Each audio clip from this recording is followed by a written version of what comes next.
What's going on, guys? Welcome back to Tratus. Ollie here. So I hopped on Gran Turismo 7 and saw that there was a GT4 race around Brands Hatch, a track that I've actually never driven. I know the layout, but I've never driven and I've never watched many people drive it. I've just seen the track layout. Now we're starting P11, so dead last, and it's going to be the biggest challenge in Gran Turismo, going from a car that I don't like, which is the Aston Martin, on a track that I've never driven. So hopefully we can try and get ourselves up P6, 7 and go from there.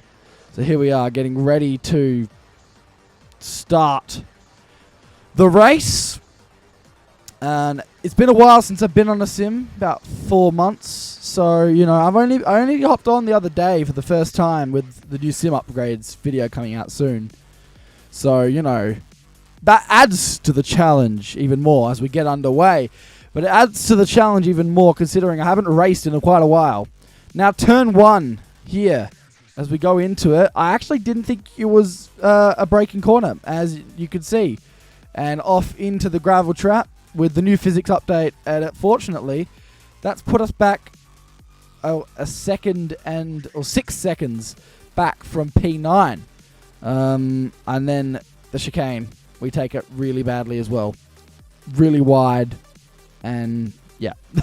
So we've got a long way to catch up as we are now in P10. And hopefully we can try and get back up and maybe aim for P8. I don't know. Just a target. At this point, there's a lot of frustrations. I don't really know what to say. There's a lot of frustrations here. And unfortunately, my game audio didn't record, so we've just got the same song repeating over and over again in the background. But don't worry, it's a Tratus video, so what did you expect? Now, actually, surprisingly, we are 4 seconds, nearly 5 seconds ahead of a Japanese driver. So that's always cool. It's always good to know we're not actually dead last. Now, the fastest lap at this point, a 1:53.9. Now, considering we had our big old error at turn 1, we probably would have actually done that time. Now, what I'm doing right now, as well as we're in the lap 2 of 10, just trying to figure out the braking points, trying to figure out where I can go to get a little bit more time. You know, find a little bit more time here and there, and then we just go straight on. So as we're working that out, we make another error. So this hardest challenge on Gran Turismo 7 I've ever had to do, which is the first Gran Turismo 7 video on this channel, and certainly won't be the last. In fact, most of the videos will be Gran Turismo 7 videos, but a mistake, a 1:53.0, and then once again we go straight on here, just outbraked ourselves once again, and it's just going really badly at this point. And we've got a 10-second gap to the car in front, so just not looking good. And then we make another error, just outbraking ourselves on the penultimate or the second to penultimate corner, the second to last corner here around Brands Hatch. Now, in the Aston, now I'll tell you guys a story about why we're driving the Aston as we're just about to finish lap 3. The Manufacturer's Cup is a thing, well, probably one of our favourite things you can do in Gran Turismo. As you can see, we're getting a little bit better at turn 1 as well. Manufacturer's Cup is one of my favourite things you can do in Gran Turismo 7, and I thought as you choose a manufacturer, they give you the car you can drive in normal races, but you get to keep that car. So once I collected the Mercedes, which is one of my favourite GT3 cars, and that's about it, I thought, oh no, okay, well we nearly went straight on there in the penultimate corner here around Brands Hatch, but we kept it together. I thought you'd get to keep the car, so I chose an Aston as in a car I want to have. And unfortunately, you don't get to keep the car, so now I'm stuck with the Aston, and I haven't driven in the most recent Manufacturer's Cup, so we've just got it. And I just thought, well, we've got all the tyre sets, we can use it, so we'll have a go. And it's a car that I've never really enjoyed. It feels a bit loose under braking sometimes, and under, you know, high-speed corners. It just feels like it can get a little bit loosey-goosey on you, so I wasn't such a fan of it. And also just Brands Hatch, trying to find where you can find time in a car that you don't feel very comfortable in, especially for a guy that hasn't even driven in months. So it's just a massive old challenge. As we go around the final corner here on lap 5, we're getting a little bit better. We're trying to just get a bit of a rhythm going, just trying to pick my break points where I feel I can get more time and a 151.9. Obviously, because we actually had decent times, getting a bit quicker there, 153, and then we did a 156. And it got to the point where we actually got lapped, fortunately. So, yeah, blue flags, 24 seconds to the car behind and 41 to the car in front. It seems like, though, that Renault, I actually can't tell you what Renault, that nearly outbraked herself once again in the chicane. I can't tell you what Renault that actually is because I haven't seen it before, but it seemed to be one of the more dominant cars around Brands Hatch at the moment. And I think I was the only Aston that I saw the entire time racing, which is about 50 minutes that I spent on this, doing a bit of practice in between, as well as some quali laps. Well, actually, it's a complete lie. I spent about 30 minutes doing it. And at the end, there's our music behind us as well, but we ended up doing decent laps, consistent. Did a 140.51 and 151.9 and 151.8 back to back, but there were so many mistakes on our first attempt that we just couldn't leave it there. There we are. So we decided to enter another one, and we had 7 minutes to do a bit of practice, try and pick our break points and get another quali lap. Now, this is our first lap that we had in the entire time to just try and get better, and turn 1, I was kind of struggling with to work out how much you really do brake for that turn 1 and how much is going to be too slow and carry enough speed. And then ultimately we ended up putting together a decent lap. I still feel like I was a long way off where I want to be. I feel like I could do a 148, but we ended up doing a 152.0. And then we move on to, this is our fastest lap we did that was going to be a little bit more competitive. As we head into the chicane, we just see that little, I don't know what it is, that sign thing there on the right-hand side that you guys saw. That's where I was just picking my brake, just before that. And then there was another sign there, just after the sign, we brake. And try and use more of the track here. I probably would have gained a little bit more time, but I didn't, so that's the end of the story. A little bit wide there into turn, I don't actually really know, but into the second to final corner. As we're now into the final corner, and it's actually a very clean lap around Brands Hatch.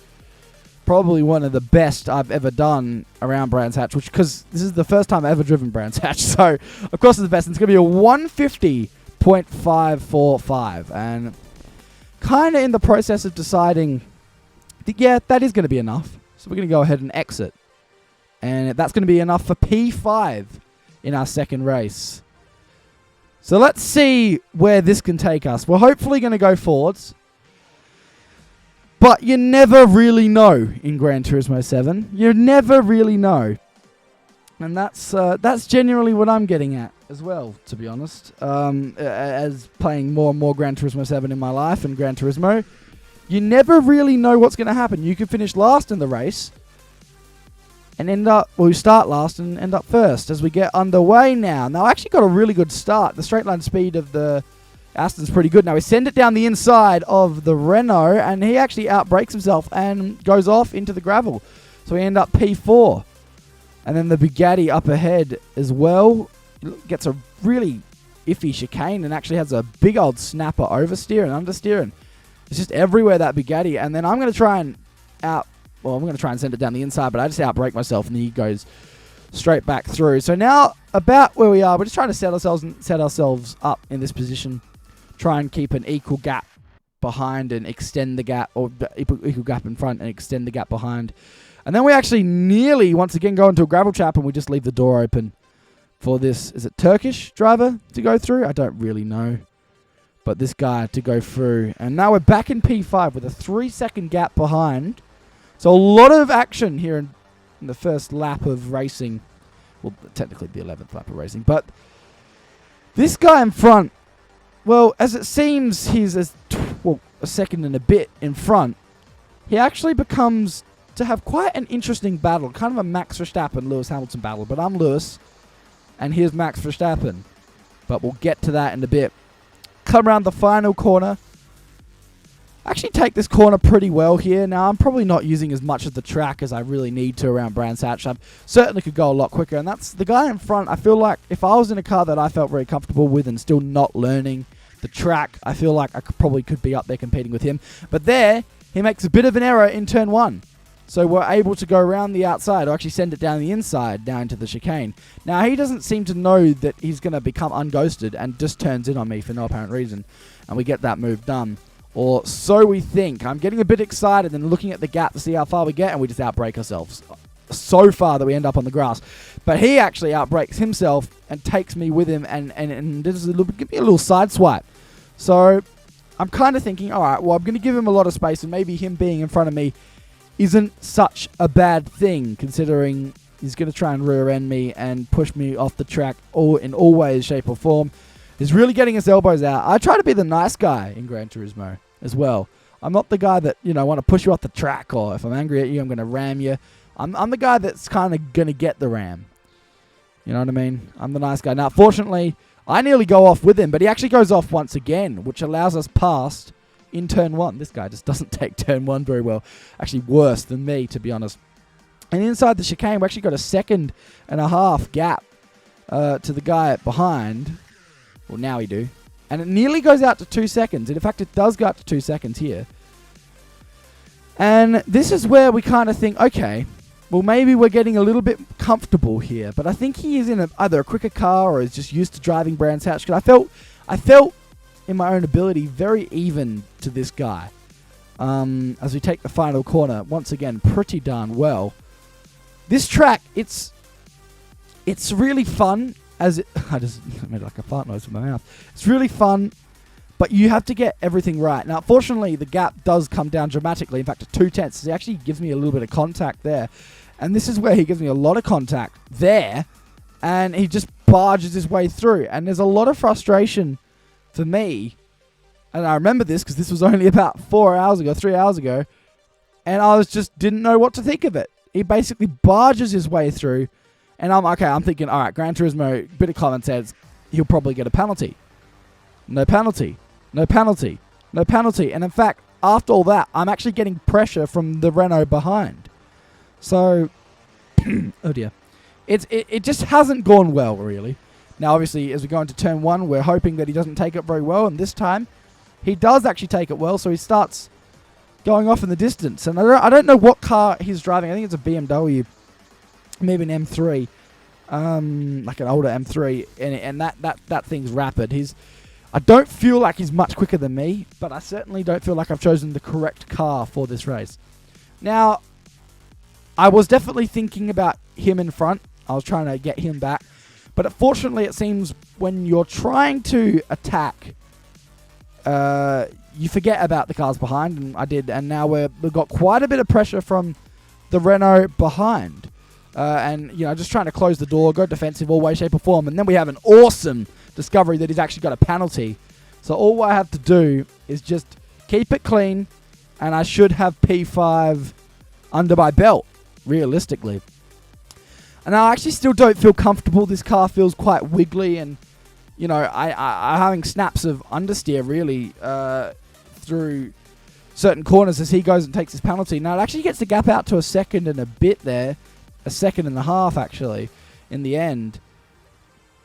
But here, he'd actually caught a lot of gap up a few laps later, and he's nearly got it down to half a second. Now, I'm looking at the gap. I'm thinking about what I'm going to say in the post-commentary because I'm so excited. And then we just make a big old error and leave the gap open. And when the gap's that clear, we're going to try and send it down the inside. A bit of contact. And unfortunately, we're actually going to go back down into P6, and that will be where we finish our race and this video. Big disappointment, really. I was just so excited that I actually was going to get the position back, and I did well with all my defending. But unfortunately, that just didn't happen. Well, guys, I hope you guys enjoyed the first Gran Turismo video. I certainly did. 10K for that. I'm actually running out of a lot of money in Gran Turismo. But, guys, thanks for watching. I really appreciate it. Have a good one. Goodbye.